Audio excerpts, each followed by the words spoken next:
आपने अभी अदनान भाई से बात की है ना? हाँ।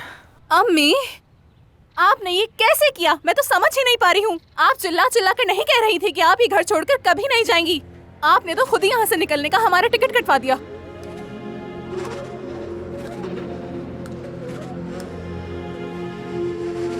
सुने, आपने मुझसे कहा कि आप मुझे वो सब कुछ देंगी जो मैं चाहूंगी।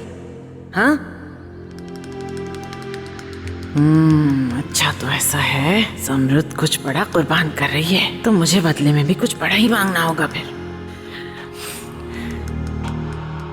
हाँ, ये जायदाद आप मेरे नाम कर दे। नहीं, अच्छा ठीक है, रुके। तो फिर ऐसा करें कि इस जायदाद का मुझे वो आधा हिस्सा दे दीजिए अजमत साहिबा, ताकि जब वो दानिया नाम की औरत इस घर में आए तो उसे पता हो ये घर हमारा भी है और वो जलील न करे।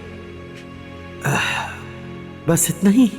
हाँ, बस एक मिनट रुकिए अजमत साहिबा। मुझे आपके पागल बेटे अब्बास पर बिल्कुल एतमाद नहीं।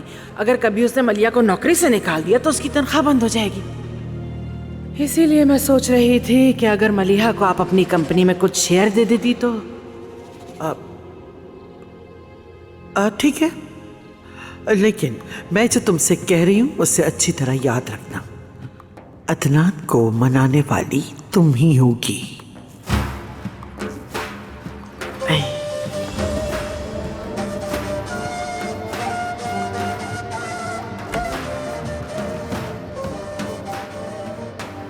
भाई कसम से समझ नहीं आ रहा मुझे अब क्या करूंगा।